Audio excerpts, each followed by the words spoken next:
Hello friends, और आइए हम लोग क्लास 7 का चैप्टर देखेंगे, अम्ल, क्षारक और लवण। अम्ल, क्षारक और लवण। अम्ल किसे कहते हैं? अम्ल जो है स्वाद में खट्टा होता है। पदार्थ का स्वाद खट्टा होता है क्योंकि इसमें अम्ल होता है। एसिड शब्द की उत्पत्ति लैटिन शब्द एसिड से हुआ है, जिसका मतलब खट्टा ही होता है। दही एक अम्ल है। नींबू का रस, संतरे का रस, सिरके का स्वाद खट्टा होता है। क्षार, क्षार स्वाद में कड़वा होता है। ऐसा पदार्थ जिनका स्वाद कड़वा होता है और जो जो स्पर्श करने पर साबुन जैसा लगता है, उसे हम कहते हैं क्षारक।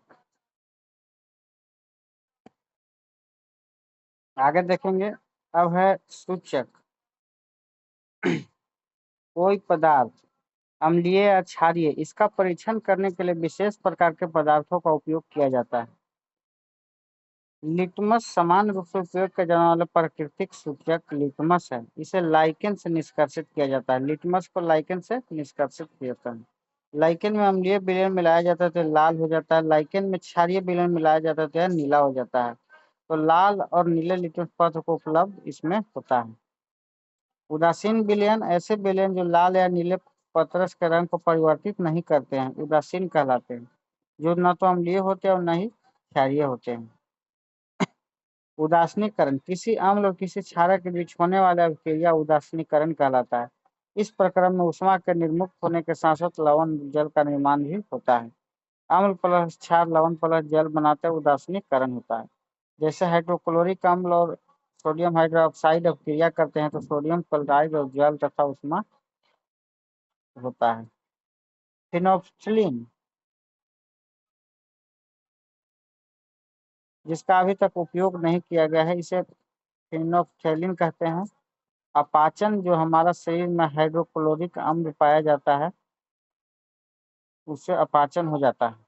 तो भोजन में पाचन में हमारी सहायता करता है, लेकिन अमाशय में अम्ल की आवश्यकता से अधिक मात्रा होने से अपाचन हो जाता है।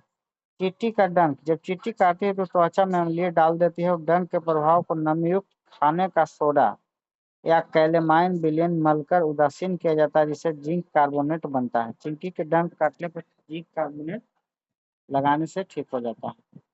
नेक्स्ट है मृदा का उपचार। यदि मृदा अत्यधिक अम्लीय या क्षारीय है तो पादप की वृद्धि अच्छी नहीं होती है। तो मृदा अत्यधिक अम्लीय होने पर इसे बिना बुझा हुआ चूना जैसे क्षारकों से उपचारित किया जाता है। यदि मृदा क्षारीय हो तो इसमें जैव पदार्थ मिलाए जाते हैं और जैव पदार्थ मृदा में अम्ल निर्मुक्त करते हैं।